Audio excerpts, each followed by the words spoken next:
morning and a very, very warm welcome to the 18th Annual Trialogue Business in Society Conference.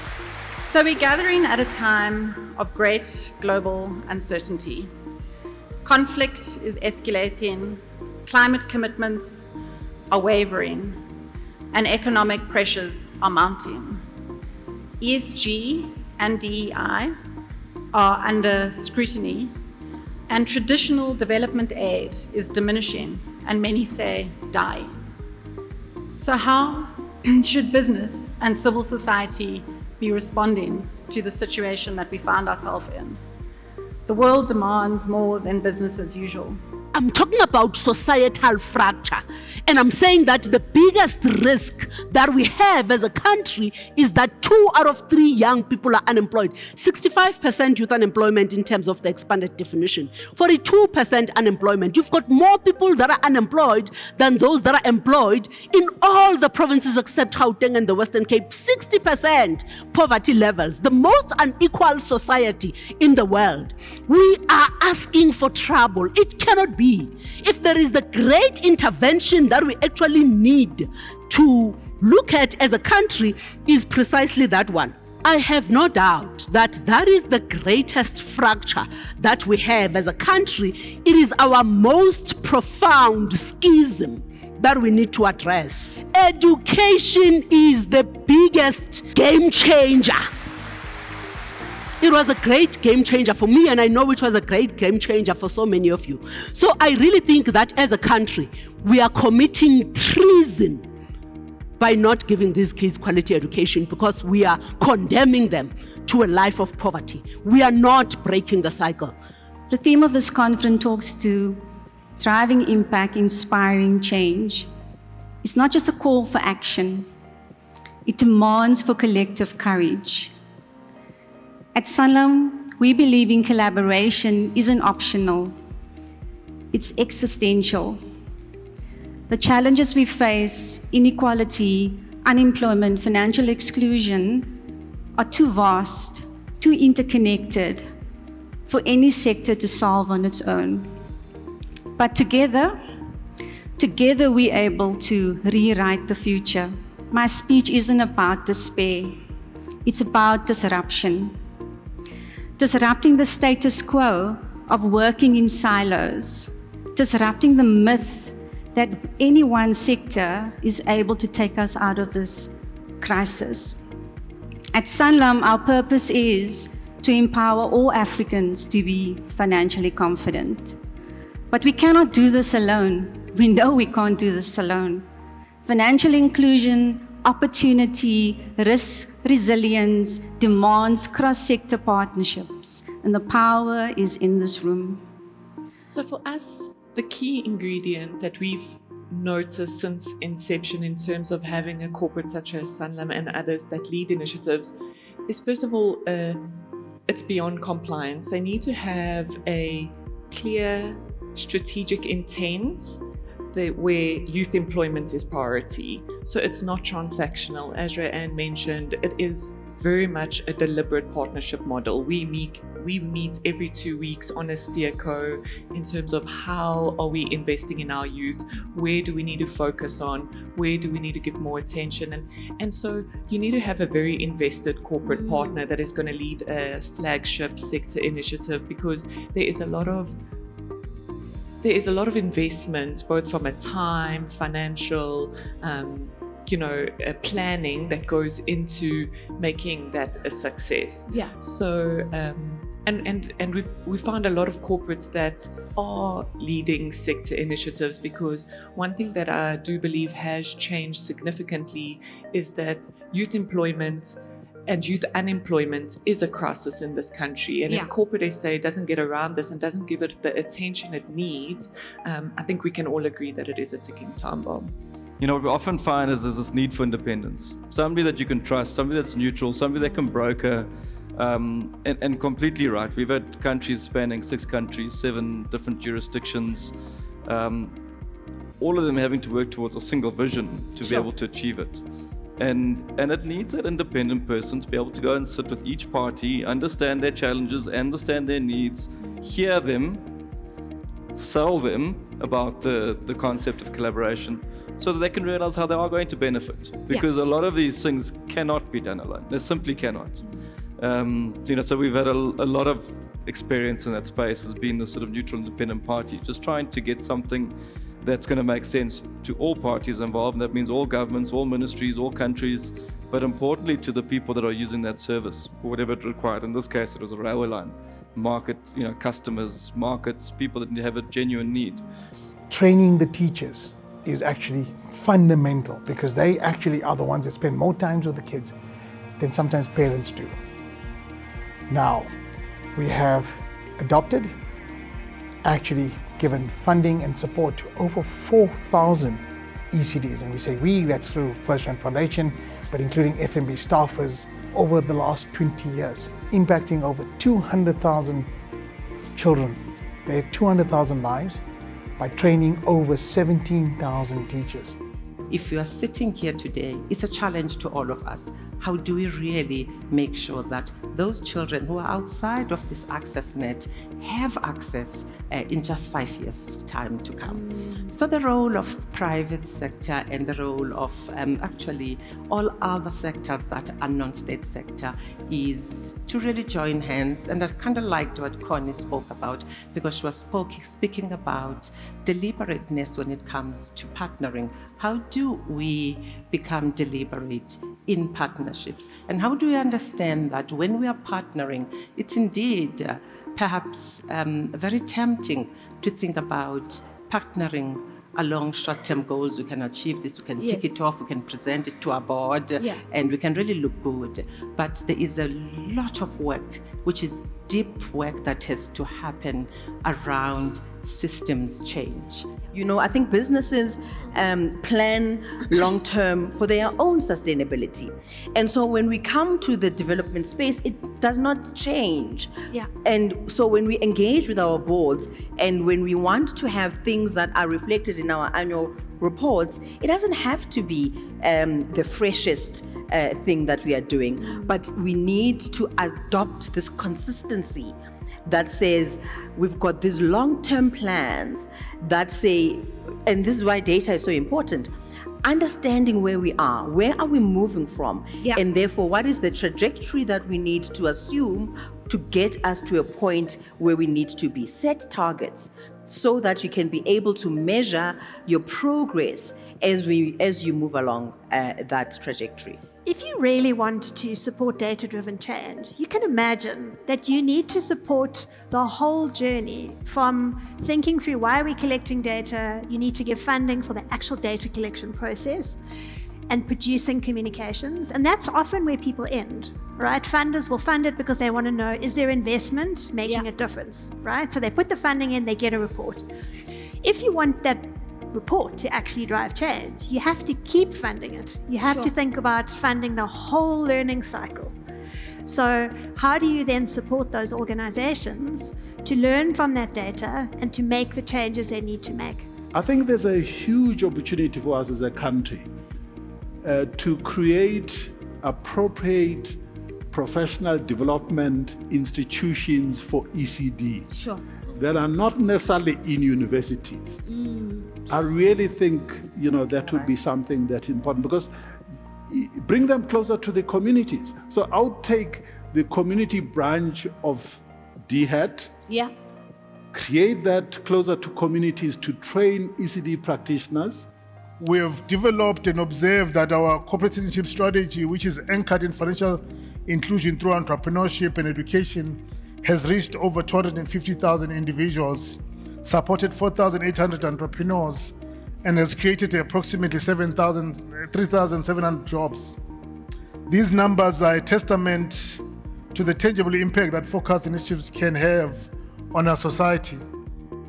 We are excited that a lot of you are adjusting your programs to be able to be entrepreneurial, which means it is no longer going to be a swear word when you say to somebody, I'm doing entrepreneurship development.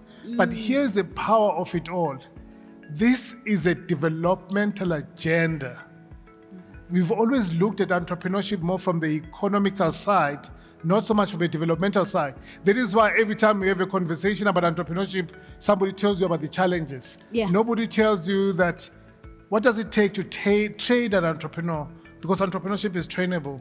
What are the skill sets? What are the framings? What are the enabling platforms that need to be created? So the biggest learning is it's an ecosystem, but we must create enough noise, enough conversations so that more people jump onto the bus, repurpose their funding and say, we want to train entrepreneurs.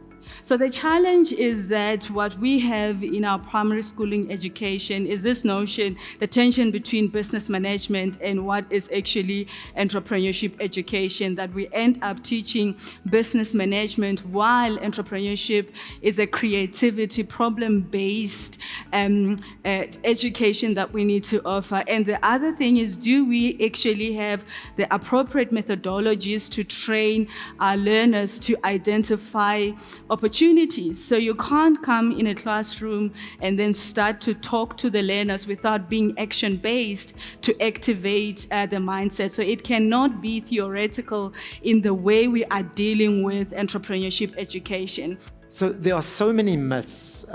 So firstly, people don't understand the importance of entrepreneurship to an economy. So if you take South Africa, 70% of all jobs in our country, and I'm excluding the informal sector for now, are in small businesses under 50 people in size. Sure. That's 70%. If you add the informal sector, only over 90% of all South Africans that are feeding their families are doing it by means of a small business. Yeah.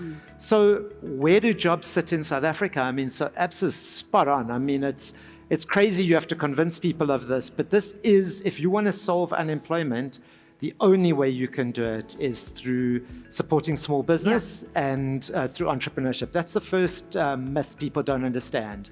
People think jobs are all in the big companies, in the banks, in telecom, Cell C, MTN. That's not true.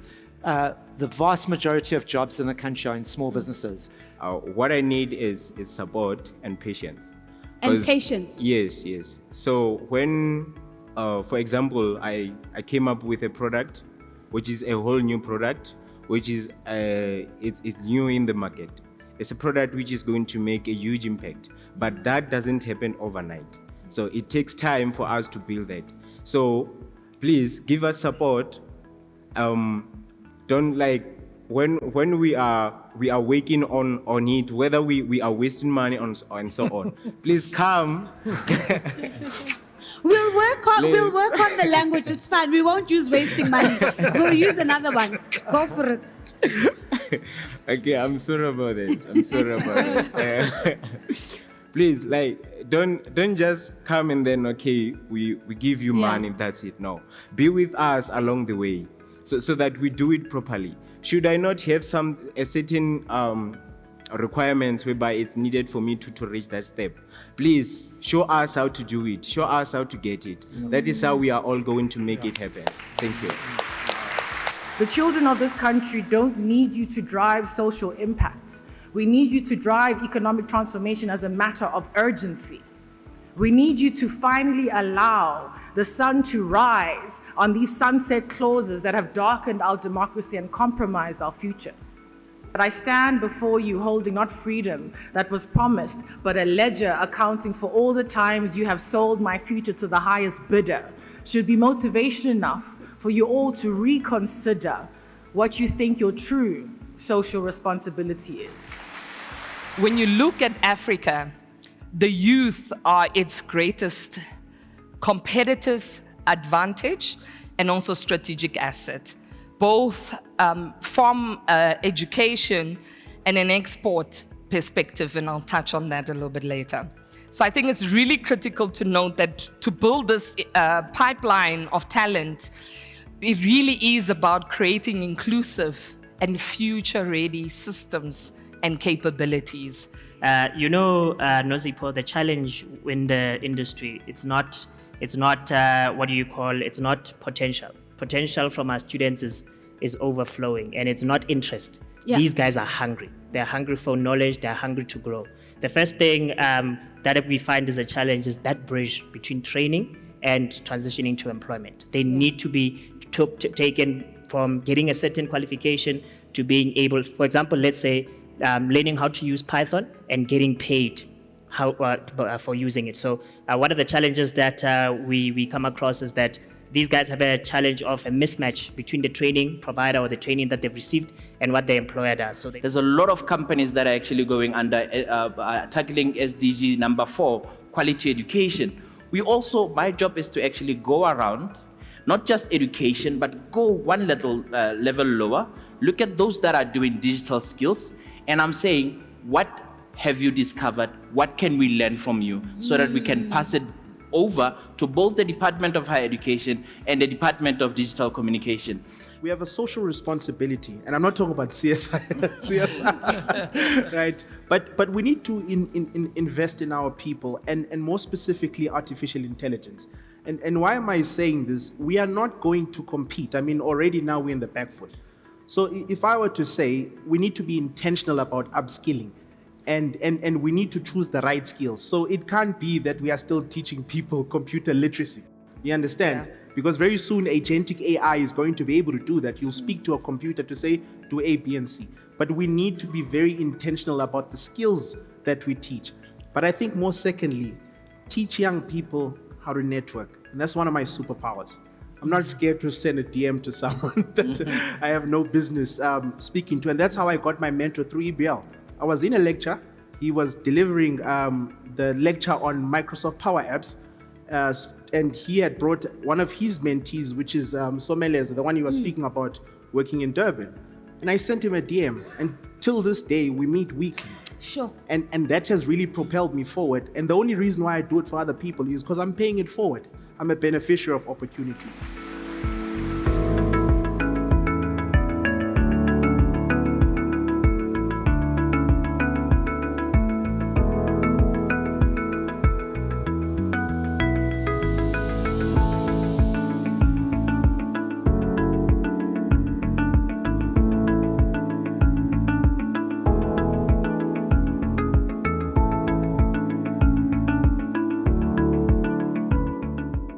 After COVID, we've reverted to sitting back and doing work business as usual.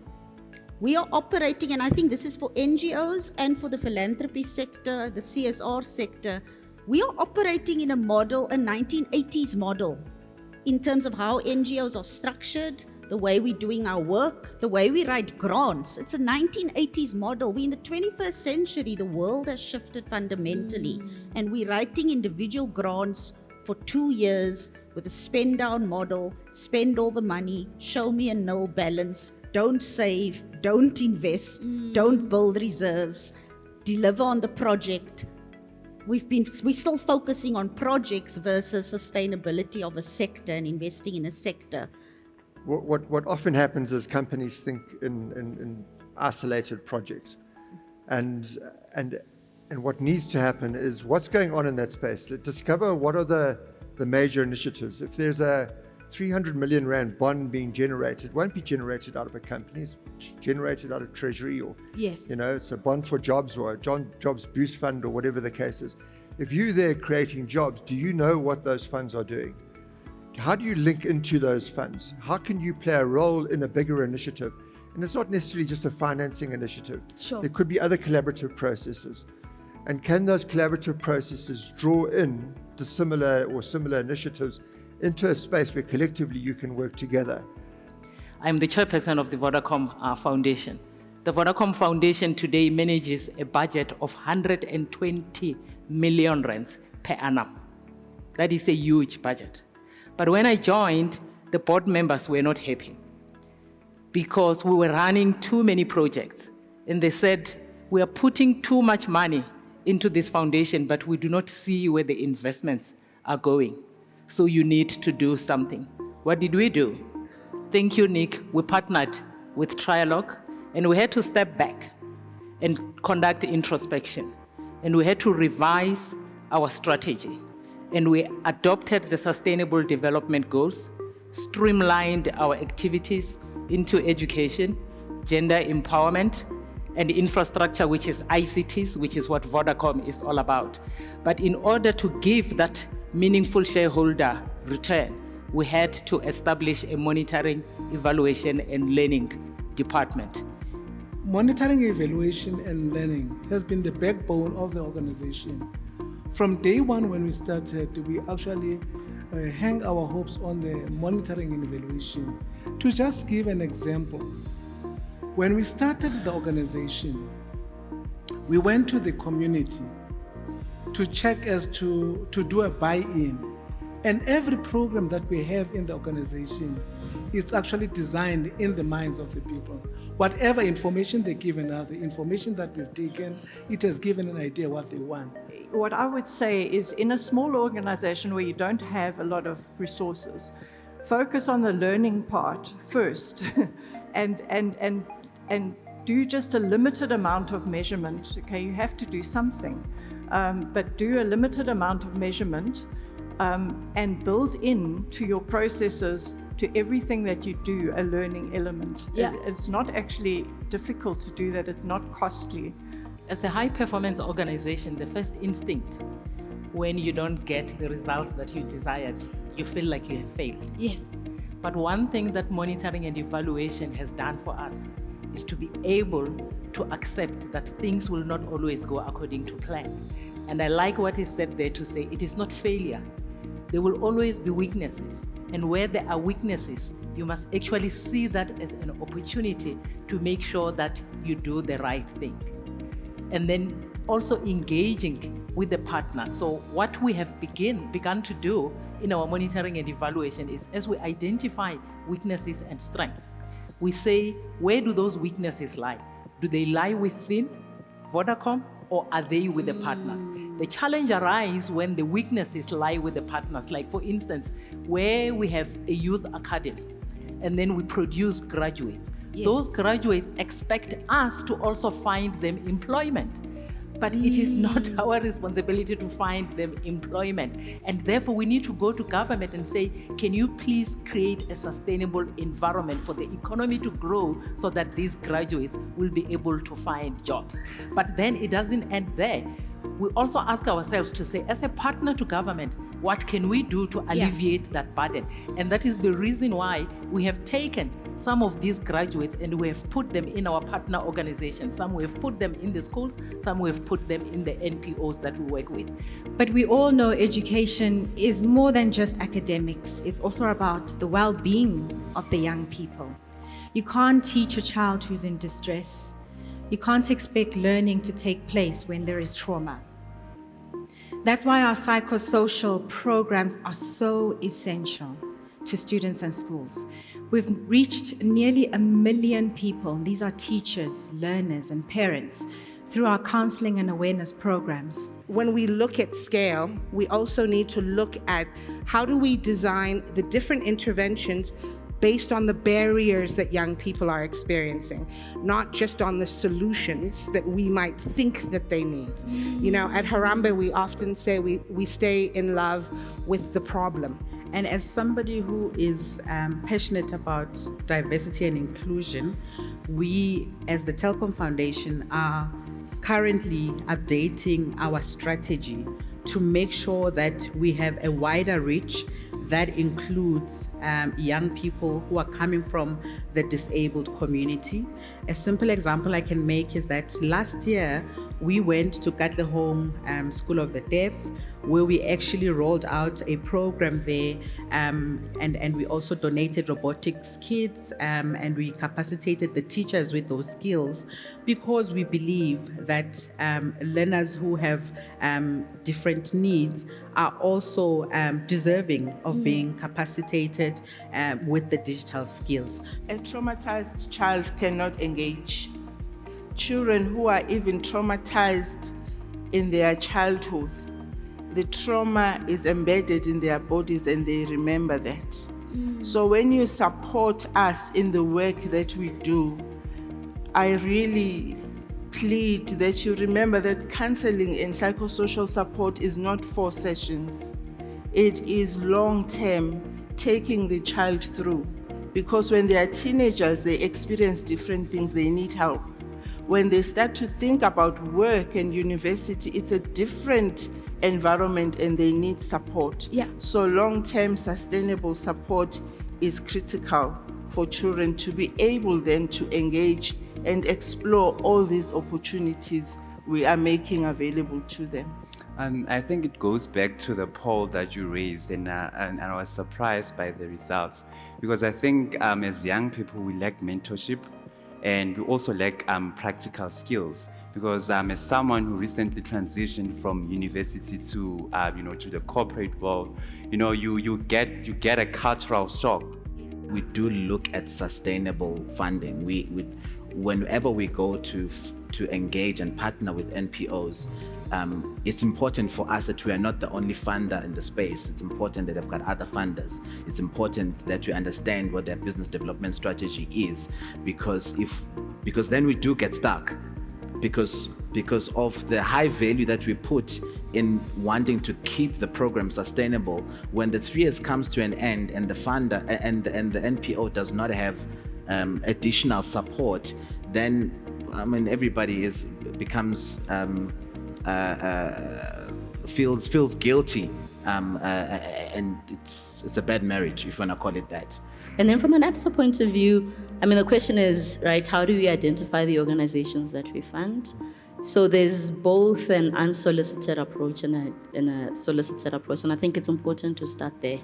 We don't know what we don't know, so unsolicited proposals are very much welcome in terms of our space.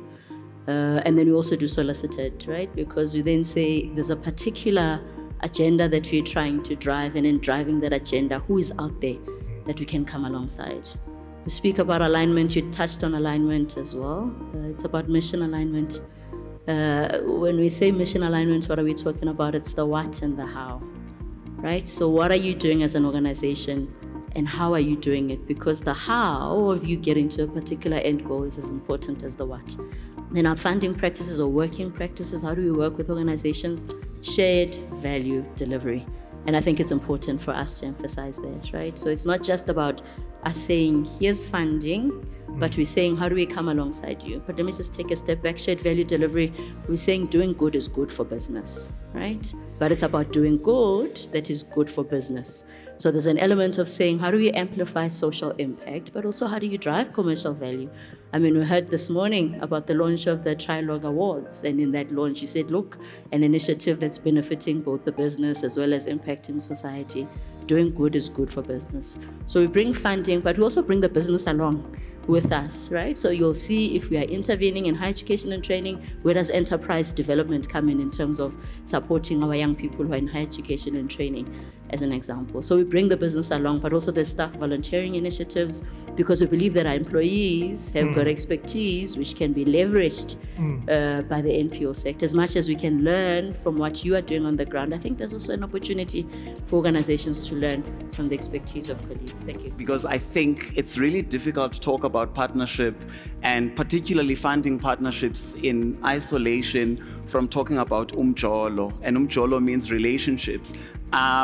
Because the essence, I think, of it is that people partner before organizations can collaborate. We need to actually focus a lot more energy on talking about interpersonal competencies before we start talking about whether or not organizations can collaborate. A lot of the partnerships that we've had have only been possible because two people with shared values that are interpersonal, also working in support of missions that are aligned and all that stuff, have been able to listen to one another, and listening with a keen and interested ear that actually is amplifying respect. From a telecom point of view, we are open to that, but I also want to maybe to caution about being too hard on ourselves in this room, because collaboration does happen, right? There are initiatives which I can quote where you see a lot of corporates coming together under one banner of that initiative, right? So it does happen. And I think what we are looking for is when we sit around the table and agree that we are all just pushing one thing and everybody, has a piece in this thing. But we do collaborate as corporates, but I think we don't feel it is enough. And I think we need to do a little bit more. So we need to start with the why. Why do you as an NPO exist? What is the goal and the driving force behind your organization. Because the days of simple checkbook philanthropy are gone. No donor out there is just going to give money because you seem to have a cause. The founders of our organization are long since passed away. But they're actually up for sainthood by the Vatican at the moment because of the incredible work that they did. They are referred to as the servants of God, Domitilla and Danny Himes, because they were looking at making a change in the world. So our corporate partners that we work with now are actively seeking strategic alignment with their values. How do you share as an NPO with those values that are out, with a donor with those NPO values? How do you make measurable, tangible impact? And how do you create authentic, meaningful relationships? I think there's something we're not quite getting right. And we need to identify it and alter where recovered. And of course, I know, we always have the imperative of responding by saying, it is government. But we're in this game together. This is our South Africa, and we have to find ways of working together to alter our country's condition. I believe, finally, that there are sufficient human, financial, and institutional resources present in this room to cause a radical alteration to our future. And I really ask you that you consider these possibilities, and I wish you well in all your endeavors. Thank you very much for listening to me.